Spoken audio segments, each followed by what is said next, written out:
Hello my dear students, in this topic I am going to discuss derivation of equation of motions with graphical approach.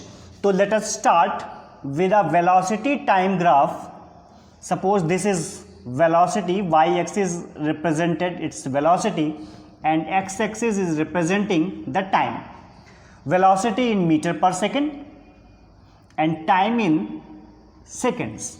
तो भी कोई particle इस type से move कर रहा है, मतलब क्या हुआ कि उसकी इनिशियल वेलोसिटी कितनी है u और ये ओरिजिन से स्टार्ट करता है पॉइंट O से 0,0 से और किसी particular time at t equal to t पर इसकी वेलोसिटी इंक्रीज करके हो जाती है v.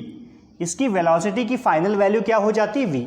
That means initial velocity u है और t टाइम के बाद इसकी वेलोसिटी हो जाती है v.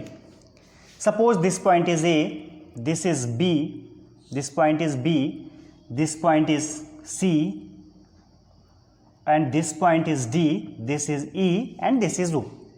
तो अगर आप यहाँ पर देखेंगे कि जब टाइम ज़ीरो था तो इसकी वेलोसिटी u थी, इनिशियल वेलोसिटी u थी और जैसे जैसे टाइम इंक्रीज करेगा, टाइम t हो जाता है तो इसकी वेलोसिटी इंक्रीज करके वेलोसिटी हो जाती है v. अब अगर वेलोसिटी टाइम ग्राफ का आप स्लोप फाइंड करेंगे तो मैंने आपको पहले भी बताया था कि वेलोसिटी टाइम ग्राफ का जो स्लोप होता है वो होता है इसका एक्सीलरेशन. तो स्लोप की वैल्यू फाइंड करें इन द ट्राइंगल ACD तो स्लोप हो जाएगा tan थीटा और स्लोप होता है इसका एक्सीलरेशन. तो स्लोप की जो वैल्यू होती है वो होती है एक्सीलरेशन की वैल्यू. अगर आप यहाँ पर स्लोप की वैल्यू फाइंड करें तो tan theta will be equal to perpendicular that is CD और अपॉन बेस, और बेस क्या हो गया, बेस हो गया AD.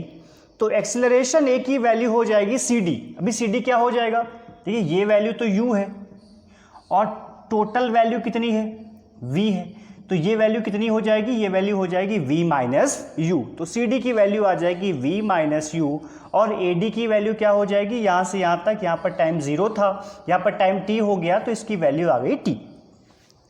तो यहां पर आ गया T. आप क्रॉस मल्टीप्लाई कर दीजिए, क्रॉस मल्टीप्लाई करेंगे तो V get V minus U equal to AT, that is V equal to U plus AT. Of first equation. Now move towards the second derivation which is S equal to, show that S equal to UT plus half AT square. तो चलिए इसका derivation करते हैं. अभी मैंने आपको बताया कि वेलोसिटी टाइम ग्राफ में अगर आप एरिया अंडर द कर्व निकालें तो it will represent its displacement. So the displacement in VT graph will be equal to, displacement will be equal to area under the curve. इस curve के नीचे का area निकाल लीजिए. एरिया मतलब क्या हुआ, एरिया मतलब ये एरिया फाइंड कर लीजिए. तो दिस इज अ ट्रेपेजियम, तो आप एरिया फाइंड करेंगे.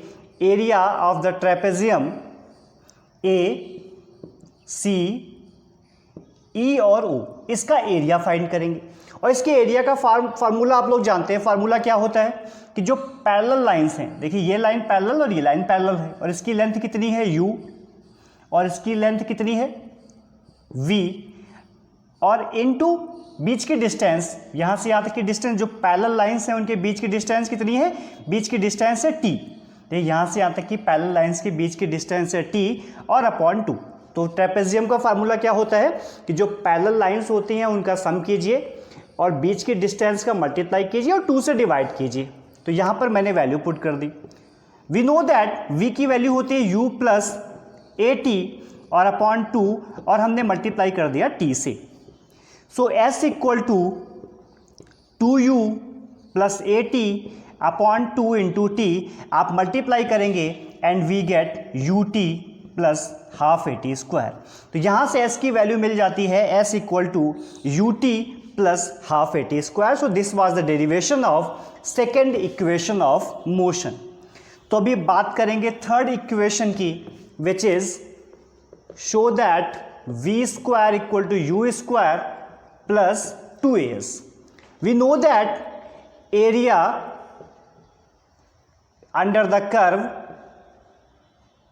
will be its displacement. तो displacement की वैल्यू क्या हो जाएगी इसका area, that means area of trapezium, area of A सी ई और ओ।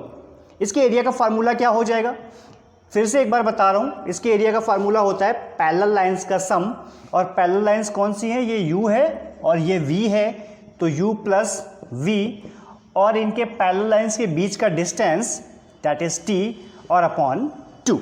तो s की वैल्यू आ गई u प्लस v अपॉन 2, और we know that v equal to u plus a t, that is v minus u equal to a t, that is t will be equal to v minus u upon a। तो t की value put कर दीजिए v minus u upon a, तो s will be equal to v plus u by 2 into v minus u upon a।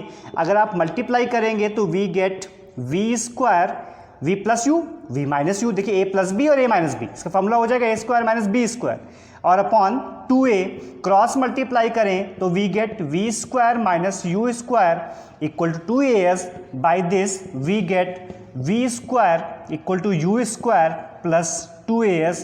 This was the derivation of third equation of motion.